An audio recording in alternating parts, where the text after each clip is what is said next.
الحان نے سادگی سے مسکرا کر کہا۔ اس کا کیا مطلب ہے؟ دلاویز نے پرجوشی سے سوال کیا۔ اس کا مطلب ہے، وہ آہستگی سے کرسی سے اٹھا۔ اس کی نظر ابھی بھی کیک کے ڈبے پر تھی۔ دلاویز نے اسے غور سے ملاحظہ کرنے لگی۔ اس کا مطلب ہے کہ میں ایک ڈائن ہوں۔ اس نے ڈبے کو پٹ بول کی طرح ہاتھ سے دبوچا اور وہاں سے دم دبا کر بھاگ گیا۔ لعنت ہو تمہاری شکل پر الحان ڈے سوزا، وہ پیچھے سے بلند آواز میں چلائی، مگر وہ بھاگ چکا تھا۔ دلاویز اسے بندروں کی طرح پھلانگتا ہوا دیکھ کر گردن پیچھے پھینک کر زور زور سے ہنسنے لگی تھی۔ اف اللہ، کیا جوکر ہے یہ کیک دراصل الحان کے لیے ہی لائی تھی۔ ہنستے اس کی نظر الحان کے سامان پر گئی۔ وہ اپنی کتاب اور ڈائری وہیں ٹیبل پر چھوڑ گیا تھا۔ اس نے ایک نظر اس سمت دیکھا جہاں وہ غائب ہوا تھا۔ دلاویز نے ہنستے ہوئے الحان کی بھوری جلد والی ڈائری اٹھائی اور کچھ سوچتے ہوئے خاموشی سے اپنے بیگ میں رکھ لی تھی۔ اب بتاؤں گی اس لنگور کو۔ وہ ہونٹ آپس میں دباتے ہوئے شرارت سے مسکرائی تھی۔ یکدم دلاویز کی ہنسی اداسی میں تبدیل ہو گئی تھی۔ اس کا انڈے پھینٹنے والا ہاتھ اچانک سست ہوا تھا۔ کھڑے کھڑے ہی اس کا دل ہر احساس سے خالی ہو گیا تھا۔ اس نے باؤل آگے کی جانب کھسکایا اور ایپرن اتار کر کچن کیبنٹ میں واپس رکھ کر کمرے میں چلی گئی تھی۔ کمرے میں میرا ہل موجود نہیں تھا۔ اس نے دیکھا بستر پر ایک باکس رکھا ہوا ہے جس پر نیلے رنگ کا سٹیکی نوٹ چپکا ہوا ہے۔ For my gorgeous wife. Note پڑھتے ہی دلاویز کے ہونٹوں پر مسکراہٹ رنگ گئی تھی۔ اس نے باکس اٹھایا تو اندر ایک سیاہ رنگ کی ڈیزائنر میکسی تھی۔ اس نے میکسی کو اٹھا کر سینے سے لگایا۔ بلا شبہ ایک یہ خوبصورت اور قیمتی ڈریس تھا۔ کیسی لگی ڈریس مسز میرا ہل؟ میرا ہل نے عقب سے اسے اپنے حصار میں لیا تھا۔ بہت اچھی ہے، مگر اتنا پیار کس خوشی میں نچھاور کیا جا رہا ہے؟ دلاویز نے اس کے ہاتھ پر اپنے ہاتھ رکھا تھا۔ ایک انویٹیشن ہے، بس وہیں جانا ہے۔ مگر میں کیا کروں گی جا کے وہاں؟ وہ کچھ نروس ہوئی تھی۔ آج سے پہلے وہ کبھی میرا ہل کے سوشل سرکل یا کسی بھی قسم کی پارٹی کا حصہ نہیں بنی تھی۔ تم اس پارٹی کی چیف گیسٹ ہو میری جان۔ تمہارے بغیر تو محفل پھیکی پھیکی سی لگے گی، میرا ہل نے خوش غمگین انداز میں کہا تو دلاویز مسکرائی تھی۔ اچھا، پر جانا کب ہے؟ کل۔ اس نے دلاویز کا زاویہ اپنی جانب موڑا اور باری باری اس کی آنکھوں کو چوما تھا۔ اسے دلاویز کی آنکھیں سحر زدہ لگتی تھی، کیونکہ جب پہلی بار اس نے دلاویز کی آنکھوں میں دیکھا تھا، اسے اندازہ ہو گیا تھا ایک دن وہ ان آنکھوں میں ڈوب جائے گا، اور ویسا ہی ہوا تھا۔ اور اس لمحے میرا ہل کے گمان میں بھی نہیں آیا تھا کہ یہ آنکھیں، جن میں اس کے لیے ہمیشہ محبت اور الفت کے رنگ دکھائی دیتے ہیں، ویران ہو جائیں گی۔ یکدم صاف آسمان پر کالے بادلوں نے گھیرا تنگ کیا اور ہلکی ہلکی بوندا باندی شروع ہو گئی تھی۔ ٹیرس سے ہلکی ہلکی ٹھنڈی ہوا کے جھونکے آ رہے تھے جو وجود کو ٹھنڈک کا احساس بخش رہے تھے۔ اوہو، یہ ہوائیں میرے رومانس میں خلل پیدا کر رہی ہیں۔ وہ ہنسنے لگا تو دلاویز بھی ہنسنے لگی تھی۔ اس نے آگے بڑھ کر سلائڈ اور مقفل کیا اور پردے برابر کر دیے تھے۔ میرا ہل آج آفس نہیں گیا تھا، بلکہ وہ پورا دن گھر پر دلاویز کے ساتھ تھا۔ رات کے سائے بڑھنے لگے تھے اور وہ دونوں پارٹی میں جانے کی تیاری کر رہے تھے۔ دلاویز نے ہل کی دی ہوئی میکسی زیب کی تھی اور اس لباس میں وہ انتہائی خوبصورت اور جاذب نظر لگ رہی تھی۔ اس نے ایک نگاہ اپنے تیار شدہ سراپے پر ڈالی تو خود بھی حیران رہ گئی تھی۔ باقی سب رنگ اپنی جگہ، مگر کالے رنگ کی بات الگ تھی۔ اس نے اپنے لمبے بالوں کو کرل کر کے پشت اور شانوں پر پھیلا دیا تھا۔ جولری کے نام پر دلاویز نے محض ڈائمنڈ کی رنگ پہنی ہوئی تھی جو واہیل نے اسے سالگرہ پر تحفے کے طور پر دی تھی۔ اس نے بیڈ کے کنارے پر بیٹھ کے اپنی سیاہ ہائی ہیل میں باری باری پاؤں ڈالے اور جھک کر اپنے سٹیپس کا ہک لگانے لگی تھی۔ دلاویز کی نظر میرا ہل کے جوتوں پر پڑی اور اس کی نظر نیچے سے اوپر اٹھی اور راہیل کی آنکھوں پر جا کر رک گئی تھی۔ میرا ہل نے سیاہ ڈنر کا سوٹ پہنا ہوا تھا، بالوں کو جیل کے مدد سے ہمیشہ کی طرح دائیں جانب ٹکایا ہوا تھا، چہرے پر نرم سی مسکراہٹ بکھری ہوئی تھی۔ اس نے گلے میں سیاہ اور سفید رنگ کی چیک ٹائی پہنی ہوئی تھی۔ آہیل نے ایک نگاہ اپنی کلائی میں بندھی رولکس پہ ڈالی اور پھر نظریں دلاویز کے چہرے پر ٹکا دی تھی۔ کیا ہوا؟ دلاویز نے اس کی نظروں کا تسلسل توڑا تھا۔ شاید میرا دماغ ہل گیا ہے۔ اس نے ہاتھوں کا مکہ بنا کر ہونٹوں پر رکھا تھا۔ کیوں؟ وہ کنفیوز ہوئی۔ اس قدر حسین بیوی کو تو سب کی نظروں سے دور دل کے محفوظ حصے میں چھپا کے رکھنا چاہیے، اور میں تمہیں اپنے ساتھ پارٹی پہ لے کر جا رہا ہوں، وہ لب کاٹتے ہوئے بولا تھا۔ آہیل، وہ خوشمگین انداز میں بولی تھی، آپ کو میرے پہلو میں دیکھ کر کسی کی اتنی ہمت ہو ہی نہیں سکتی کہ وہ مجھے نظر بڑھ کے بھی دیکھے۔ اس نے آہیل کی ٹائی کو ہلکا سا کستے ہوئے کہا تو وہ مسکرایا تھا۔ ہاں، اگر میری نظر کسی پر چلی گئی تو وہ ایک الگ معاملہ ہے۔ دلاویز دوبارہ جھک کر اپنی ہیلز کی سٹریپس لگانے لگی تھی۔ 2 پل خاموشی کی نظر ہو گئے۔ میرا ہل اس کے قدموں میں پنجوں کے بل آہستگی سے بیٹھا تھا۔ کوشش کر کے دیکھ لینا ایک بار، آہل نے اس کی ہیلز کی سٹریپس لگاتے ہوئے اپنے گمبھیر لہجے میں تن مزاجی سے کہا تھا۔ کیا کریں گے آپ؟ دلاویز کا چہرہ جذبات کی شدت سے سرخ پڑنے لگا تھا۔ میں اس شخص کے لہو سے پورے شہر کو رنگ دوں گا، تمہاری قسم۔ اس نے جھکی گردن کے ساتھ نظر اٹھا کر دلاویز کے چہرے کو دیکھا تھا۔ اسے ایسا لگا کہ دل سینہ توڑ کر باہر آ جائے گا۔ اس نے نچلے لب کو زور سے کاٹا تھا۔ اب چلیں ورنہ میں ارادہ بدل دوں گا۔ اس کی آواز نے دلاویز کے ذہن میں چڑھتے خمار کو جھنجھوڑا۔ یکدم ہی اس کے اوسان بحال ہوئے تو اس نے خجالت سے اپنا چہرہ جھکا لیا تھا۔ اس کا شرم سے گلنار ہوتا چہرہ، حیا سے جھلکتی پلکیں میراحل کا پسندیدہ نظارہ بن گئی تھی۔ میراحل کے چہرے پر شرارت سے مسکان نمودار ہوئی تھی۔ اوف آہل، اس نے ہنستے ہوئے دل ہی دل میں کہا تھا۔ وہ آہل کی نظروں کا ارتکاز سمجھ چکی تھی۔ وہ کبھی کبھی میراحل کے پوزیسو انداز کو دیکھ کر گھبرا جاتی تھی، مگر محبت کے تحفوں میں ایک تحفہ عدم تحفظی کا احساس بھی ہے۔ دلاویز کو اپنی قسمت پر رشک ہوا تھا۔ برمنگھم کی جانی مانی خوبصورت سی عمارت میں منعقد ہوئی اس تقریب کو دیکھ کر ایسا لگ رہا تھا اورنگزیب عالمگیر نے آسمان سے تمام ستارے توڑ کے اس پارٹی میں بکھیر دیے ہیں۔ تقریب کا انتظام بتا رہا تھا کہ پیسے کا بے تحاشا اور بے دریغ استعمال کیا گیا ہے۔ شہر کی بہت سی جانی مانی خوبصورت اور نامور ہستیاں بھی اس شاندار تقریب میں شریک تھیں۔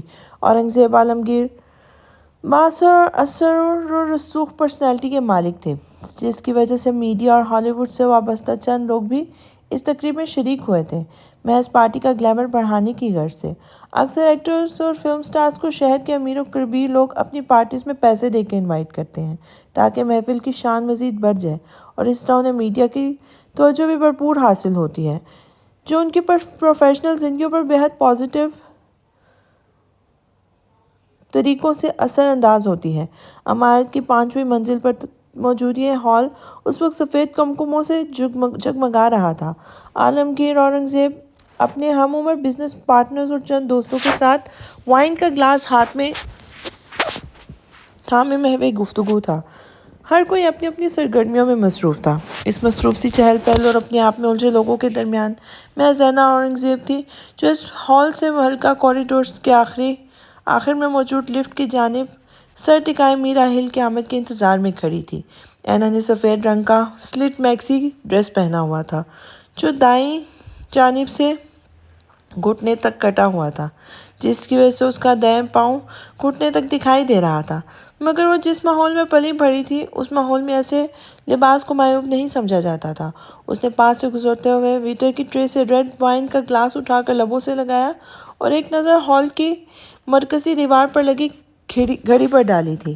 گھڑی کے کانٹے سست روئی سے کھچ کھچ کر چل رہے تھے اور اینا اورنگزیب کا چہرہ بے چینی سے سفید پڑتا جا رہا تھا۔ انتظار کا ہر لمحہ بہت مشکل ہوتا ہے۔